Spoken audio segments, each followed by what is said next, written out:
विदेह राज जनक महाराज बड़े ज्ञानी हैं। उनसे किसी ने पूछा कि आप भगवान के दर्शन करना चाहते, भगवान को चाहते? बोले नहीं। बोले फिर? बोले हमको यदि प्राप्त करना है ना तो भगवान नहीं, हमको भक्ति चाहिए। किसी ने कहा क्यों? आप पूरे संतों के वचनों को सुनेंगे या कथाओं को पढ़ेंगे तो सबने भक्ति मांगी। क्या मांगी? बोलो, भक्ति मांगी। क्यों? विदेहराज जनक जी से सीखो। जनक जी ने भगवान की भक्ति मांगी, जानकी जी हैं भक्ति। जनक जी ने कहा यदि दशरथ के घर पर भगवान प्रकट होंगे तो भक्ति हमारे यहां प्रकट हो। किसी ने कहा क्यों? जनक जी बोले भगवान प्रकट होंगे तो केवल भगवान के दर्शन होंगे, पर यदि भक्ति हमारे यहां प्रकट होगी तो भगवान को हमारे यहां बर बनकर आना पड़ेगा। और वही हुआ। श्री किशोरी जो मिथिला में प्रकट भई तो राम जी को क्या बनकर जाना पड़ा? बर बनकर, दूल्हा बनकर जाना पड़ा। बर बनकर जाना। और राम जी जब दूल्हा बनकर गए ना, आहा पूछो मत, बड़ा आनंद। और इतना आनंद मिथिला में लुटा श्री सीताराम जी के विवाह समय पर। देवता भी आए, नर भी, मुनि भी, गंधर्व भी, किन्नर भी, सब राम जी के विवाह में साक्षी बने। राम जी ने जब धनुष तोड़ दिया रघुनाथ जी ने, और काहू ना लखा रहे सब ठाड़े, कोई देख नहीं पाया। जब राम जी ने धनुष तोड़ा तो श्री किशोरी जी ने माला डाली गले में। राम जी के मन में एक बात आई, इतना भव्य महल, इतना सुंदर महल, किशोरी जी इतनी सुंदर, अब इनके लिए भी कोई भवन होना चाहिए। तो उधर विश्वकर्मा जी को आज्ञा दी कि अयोध्या में कोई सुंदर सा महल बनाओ। तो अयोध्या में कनक भवन बनाया गया। इधर राम जी ने धनुष तो तोड़ ही दिया, बरमाला भी हो गई। अब जनक जी ने गुरु आज्ञा लेकर के पत्र भेजा दशरथ जी के यहां। क्यों? आप बारात लेके आ जाओ, दूल्हा पहले से ही ऑलरेडी पहुंच गया है। और एक राम जी का विवाह ऐसा है जिसमें बारात पीछे आई, दूल्हे राजा पहले ही आ गए।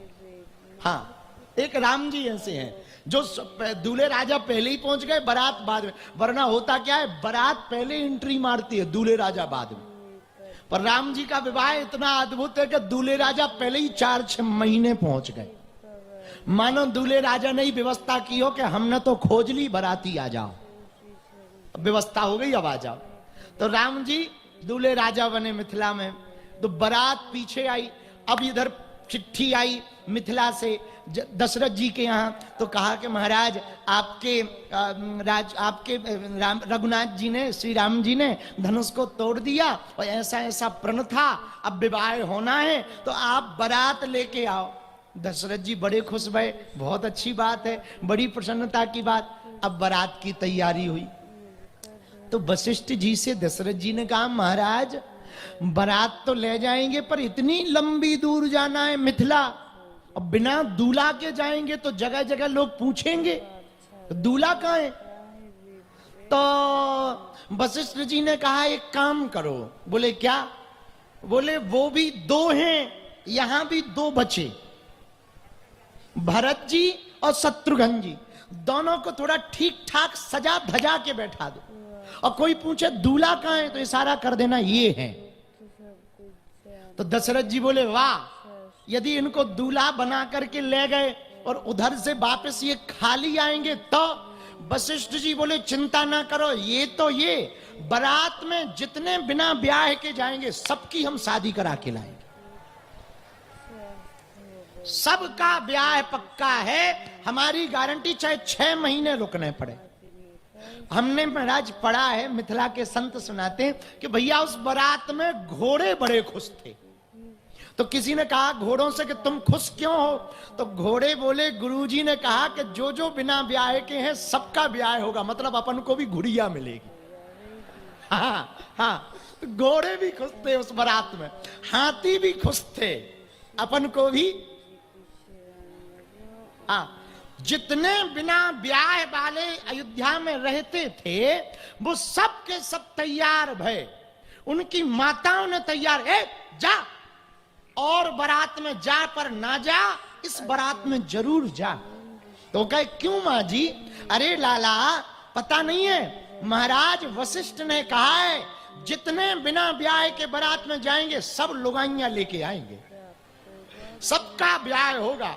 इसी चक्कर में सही, राम जी के चक्कर में, पर कम से कम ब्याह तो हो जाएगा, जाओ। अब बारात चली तो दशरथ जी एक रथ पर, वशिष्ठ जी बैठे, पूरी बारात सज गई, सब बाराती भरत जी और शत्रुघ्न जी बैठ गए। अब बारात बढ़ी, जैसे ही बारात आगे चली तो एक बात और अद्भुत हुई। सब लोग देखने आ गए, इतनी बड़ी बारात, ओ हो भैया ये किसकी बारात है, ये कौन जा रहा है? तो किसी ने कहा ये अयोध्या से बारात आई है, मिथिला जा रही, मिथिला। अरे वाह, पर भैया एक बात बताओ, दूल्हा कहां है? ये है दूल्हे राजा। भरत जी और शत्रुघ्न जी की तरफ सब इशारा कर दें, ये दूल्हे राजा हैं।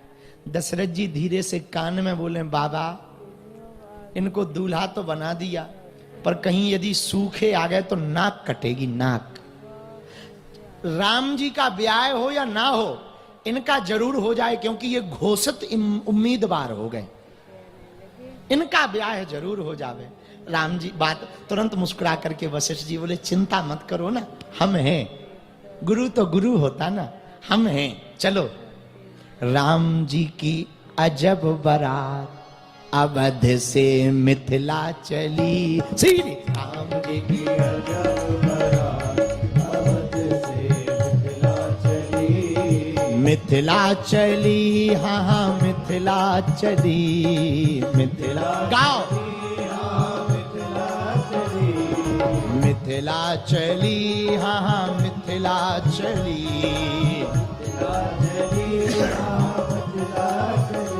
श्री राम जी की अजब बारात अवध से मिथिला चली, राम जी की अजब बारात अवध से मिथिला चली। यहाँ बिना ब्याह वाले कुंवारे कितने बैठे हैं? जरा हाथ उठाओ। अरे उठाओ, शर्माना क्या भैया, हम भी हैं, उठाओ हाथ। जितने बिना ब्याह वाले बैठे हैं, ये कथा आज की सुन लो, भगवान ने चाहा अगले साल तक जुगाड़ हो जाए। हाँ उठाओ दोनों हाथ, लेकिन सुनो, शादीशुदा ना उठाएं,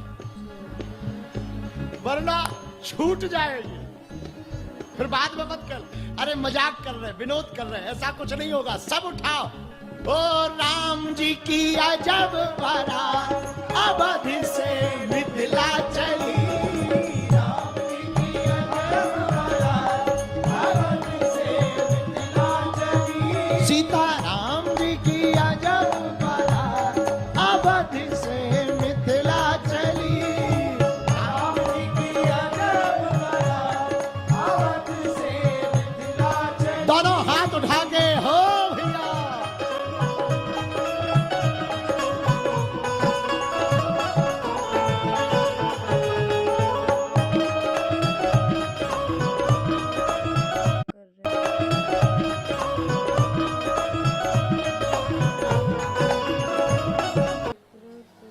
राम जी तो सीधे साधे, जैसे ही प्रणाम करने झुके सोई लक्ष्मण जी आ गए। भैया रुको, आप प्रणाम मत करो, पहले हम चेक करें कि देवता है कि नहीं।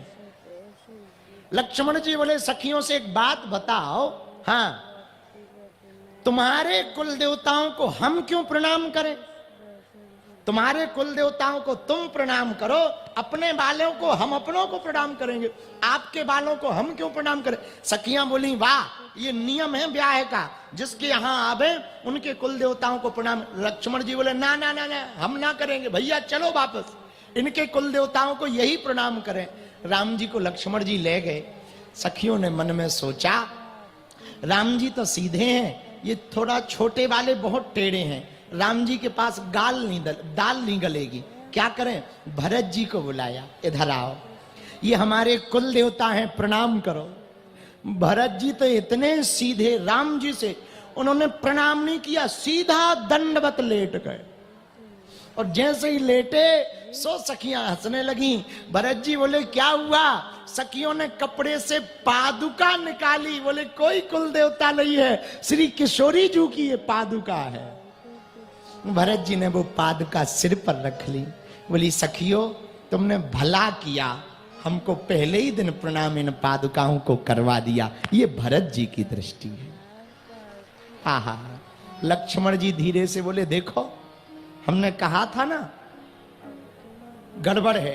राम जी से बोले सुनो आप सीधे साधे हो, यहां कोई भी काम करना हमसे बिना पूछे मत करना। हाँ, क्योंकि राम जी मणि है, लक्ष्मण जी फणी है। राम जी मणि है, रघुवंश मणि। लक्ष्मण जी क्या है? फणी। लक्ष्मण जी शेषावतार हैं। मणि की रक्षा फणी ही करता है। आहा, अब सखियां और विनोद करती राम जी से। सखियां कहती एक बात कहें? कहो। महाराज आपके अयोध्या में हमने सुना है लड़का खीर से पैदा हो जाते, पिताजी की जरूरत नहीं पड़ती, खीर खाओ लड़का हो जाता है। और राम जी तो सीधे साधे कुछ ना बोले। लक्ष्मण जी बोले रुको रुको रुको, हमारे यहां तो खीर से लड़के पैदा होते हैं तो माता जी की जरूरत पड़ती, पर तुम्हारे यहां हमने सुना है पृथ्वी से बिटिया पैदा होती है। हाँ, माता पिता दोनों की जरूरत नहीं पड़ती। अब सखिया चुप हो गई, अब क्या कह दे मैं। सो सखिया चुप हो गई, क्योंकि राम जी तो कुछ नहीं कह रहे, पर लक्ष्मण जी पूरा जवाब दे रहे। अरे आज सिया राम जी का सुनाना तो बहुत है, पर भागवत भी तो सुनानी है।